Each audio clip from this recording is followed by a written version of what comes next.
So may I present my newfound friend, a real live Indian, Dovie Thomason.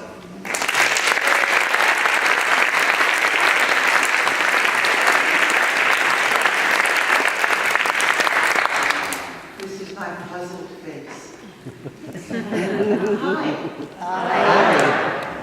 Am I to understand that all I have to do tonight is not be extinct?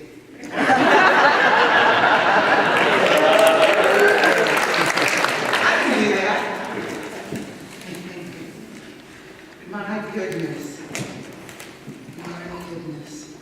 I am Lakota and Kiowa Apache. Kiowa Apache is from northern Texas. Well, it wasn't that. But anyway, you know that general geography. And northern New Mexico, Lakotas, we've named the state after our cousins, the Dakotas. Americans keep saying Dakota, but that's all right. It's Dakota, and it means we are allied and working together as friends. We used to be called the Sioux. Have you heard of us? That Custer thing? He'd heard that we were Sioux, which means little snakes that bite. A name given to us by the Ojibwas in the 7th Cavalry. I would talk this because you don't like me when I talk this way, I can tell. But aren't you glad I'm not extinct? Let's get back to that. I tell you I'm Lakota and Kiowa Apache because the story I want to tell you tonight is from the Iroquois people, the Oneidas of Canada, where I have been adopted. I was adopted because a number of years ago, the Iroquois discovered that they had managed to graduate lawyers. And they'd been celebrating that for a while, and then they said, well, we graduated teachers. And they celebrated that for a while. And doctors, and nurses, and psychotherapists, and social workers, and chefs, and engineers. And they had been so busy moving forward through the 20th and launching themselves into the 21st century that they realized they had no storytellers. So there I was, visiting, telling stories at their log schoolhouse. And the Turtle clan mothers grabbed me and took me aside and said, you belong to us. Whoever you think owned you, you are now ours. We're going to bring you into the longhouse. We're going to give you a name. We're going to give you a voice. You think you have one, but we've got one for you. We're going to make you a turtle, and we're going to call you Yegaladu. She carries our stories. I was pretty proud. It sounds like quite a great honor. Let me tell you the other half of it, because one of our cardinal virtues is humility. And here is your partner. He will be given the name Yegalado, a male name, meaning he carries our stories. Folks, he was 5. And we were perceived as peers. To remind me, I had a lot to learn, and then a lot to give to this little guy who now is 25 and telling the stories in their original language. Because I taught him the stories in English, he told the stories to his grandma, who didn't know the stories, who translated them into Oneida, so he can tell the stories in their language. In a generation, I can make myself obsolete. Because the storytellers will again be perennial in their community. So let me share one of their stories with you. Have you ever wondered, David? Or anyone else? That was cheap. Have you ever wondered why dogs were the first animals to come live with the people? We do think strangely, we story people. Have you ever wondered why it wasn't marmots, badgers, skunks to others, perhaps the fox, a fawn? Why dogs? Well, I'm going to tell you. They say the women needed help. The women among the Haudenosaunee, the Iroquois, the women among most Native nations own the property, own the house, and they'll own everything in it that the men can't wear or carry out fast.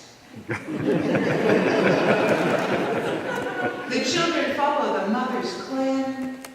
The daughters inherit everything, and the girls are taught another cardinal virtue: be generous. In fact, among some of our people, if the woman of the house dies, the children escort their father out of the house, and then, as daughters, invite him back. But he has that moment of saying, was I as good a dad as I was a husband? When my mother died, my sister and I followed my dad out. You know that game when your feet are right behind somebody? We were touching the backs of his knees with our knees. We were so close to him, but we made him take 3 steps before we said, will you live with us then? Because it became our home. Well, the women needed help. They owned everything, and the people moved. It is the nature of people to move as the seasons move as their needs are met by the waters in the hills, for the fishing, for the gardens, for the berries. Always the people are moving. Always the women are packing. And finally they said, we need help. And they looked at the animal people. For the animal people have always been a help to the people. And they looked at the deer and they tried to put pots and baskets and blankets on the back of the deer. And the deer had never had anything touch its shoulders before and leaped away, and pie was smashed to the earth. And the women said, seemed a good idea. Moose is slow moving. Up brought her back. And so they put everything on the back of the moose, and slowly the moose headed back toward the lake and the rivers where he likes to say, I would not go. Felt this on his back and shuddered, and pots and baskets and blankets sank into the water. And so the women looked to the wolves. And they went to the wolves and said, mothers, we need your help. We are mothers and we are troubled. Can you help us? The wolves looked at the women and said, we are mothers. Mothers need help. We will listen to you. What is it you want from us? And the woman explained to the mothers of the wolves what I have explained to you. And the mothers of the wolves said, we move. We don't own. Ah, yes. We understand you are different, not like ourselves. But we will help you.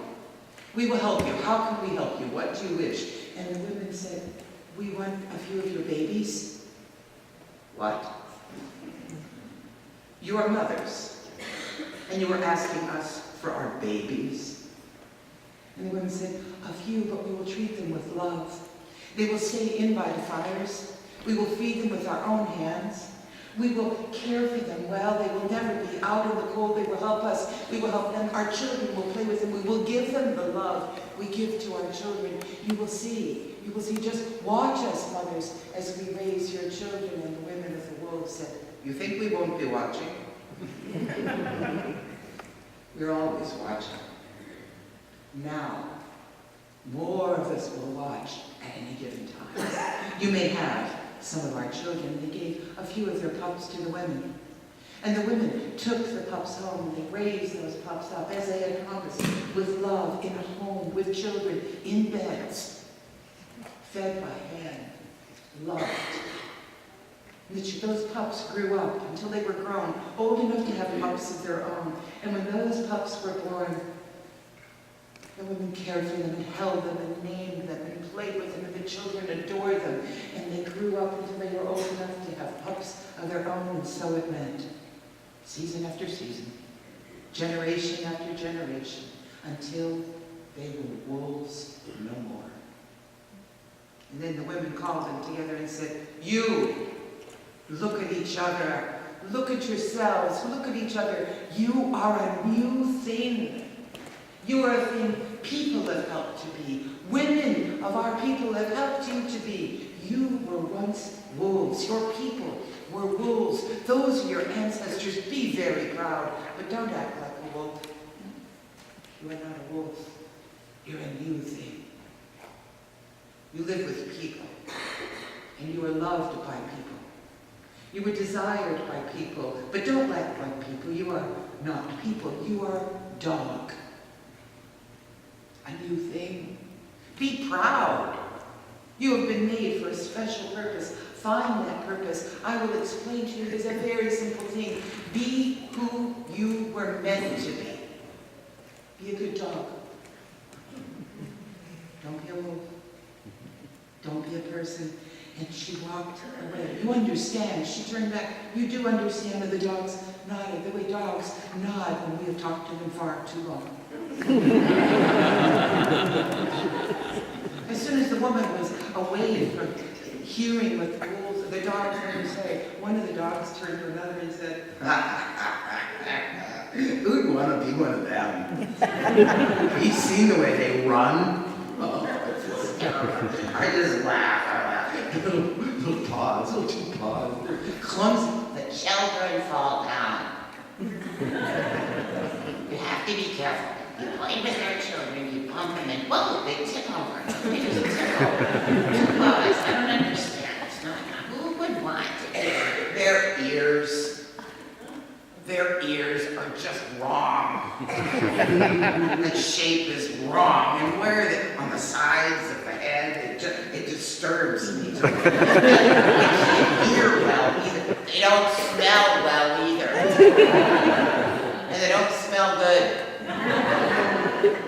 Who'd want to look? Their faces. Flat little faces. Everyone knows a nose is supposed to be visible. I mean, out there working, they don't smell well. It's because of the nose. No snout to call a snout on them. I don't want to be one of them. and laughing, the dogs went back to their homes where they were fed good food, slept in warm beds near a fire. But one of the days, not long after that, a dog turned to another dog and said, You know, I've been thinking. and his friend said, Uh-oh. I'm not supposed to do that. I'm pretty sure. I don't think we're supposed to say, uh-oh. You just made me do it. We are supposed to be good dogs. We are supposed to be proud of being dogs. Dogs don't think, I'm sure that, I know, wait a minute, are dogs supposed to know? You look what you're doing, you were starting trouble. And the other dog said, all right, we won't talk about thinking. I was just thinking, no, I want to dance. the other dog said, You were going to get us kicked out in the snow. I enjoy sleeping with children. I like a blanket. A good blanket and I like fire. I'm not going to dance, and you quit talking about dancing, and you quit thinking, and don't make others think either. and he left him alone. But you know, someone before me mentioned, how you hear something and it starts puzzling and troubling you, and you worry about it, and you wonder about it. And so the dogs were talking about it and thinking about it and worrying about it and wondering about it. And they came to the dog and said, You caused trouble. You just caused trouble. and he said, what? What? I haven't been thinking. But I really would like to sing. Be a good dog. It's that simple. You were meant to be something. Find out how you can be the best dog, your own dog, the kind of dog. Be a good dog. But that night was perhaps the first night dogs started making that noise when they sleep.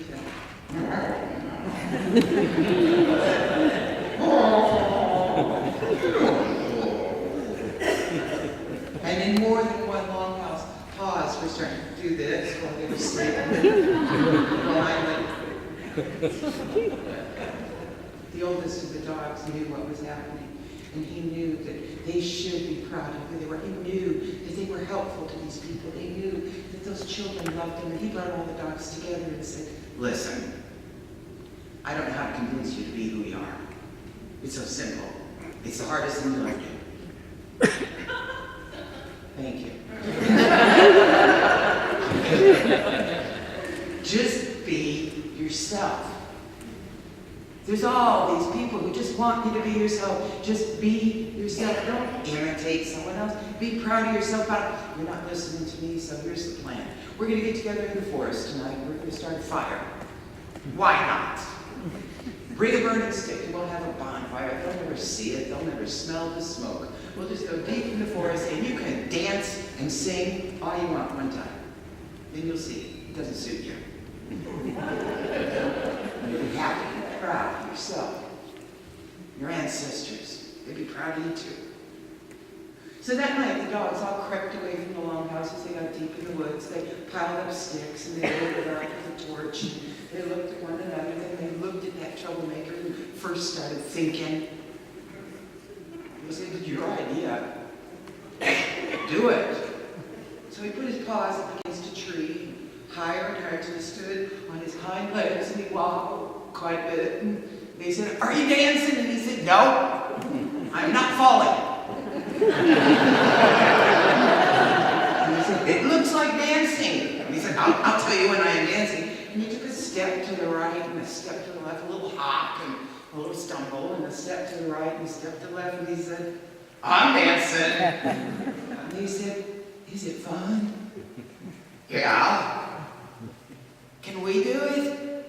Yeah. And so the dogs went paw to paw, and they were up on their hind legs and kind of wobbly, but it was easier with a partner, and they were just holding on to each other, paw to paw, and they went to the left, and some to the right, and then they went to the some to the left, and then they hopped.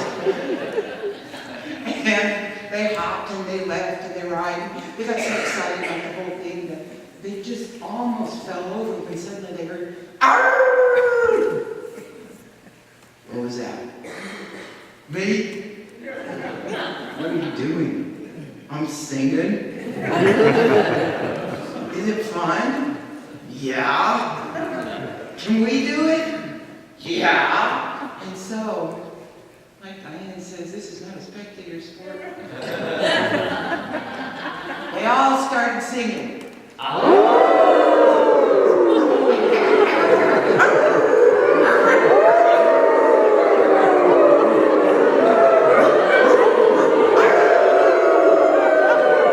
This was not going the way the elders had planned it. And finally, he shouted out, "You look foolish. You cannot see yourselves. You are lost in the noise you are making. You look foolish. You have seen the people dance. You have heard the people sing. Do they sound like that?" And the dog said, "We're singing like dogs." And it went out of control for a few more minutes until that elder just pulled it back as they do and said, "Do the people drag tails on the ground when they dance?" And the dogs looked at one another and they just felt ashamed. They looked ridiculous. One dog got so angry, he grabbed the offending tail and the other dog said, "What'd you do?" He says, "I don't know." "Did it hurt?" "No."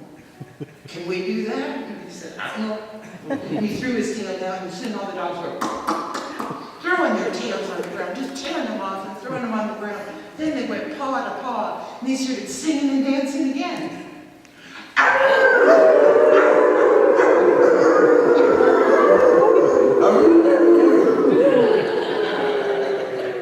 They made so much noise that even the human ear could hear it.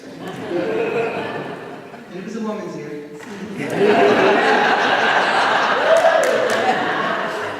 She came to the edge of the forest and she saw this scene. She saw dogs leaping and screaming something. She did not know what she saw, but she knew it broke the one rule. She clapped her hands together. "What are you doing? You have broken the rule." And the dogs thought, "Uh-oh, angry women." And they decided that they could get home before she saw who were the culprits in the woods that day. And they were heading back to the houses when suddenly they realized they would easily be identified if they belonged to that pile of furry tails. So they turned back, grabbed the tails, stuck it on, went home, put their heads on their paws, and made that face, that pretend sleepy face that dogs do after they've done really hideous things.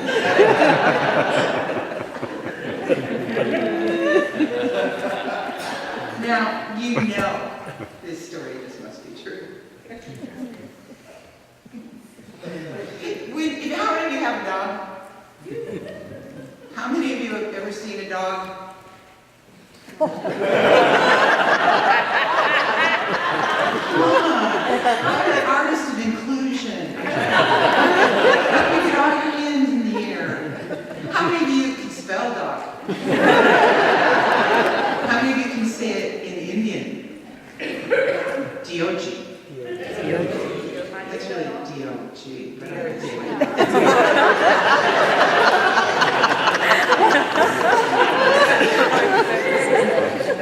well, you know, my story just must be true.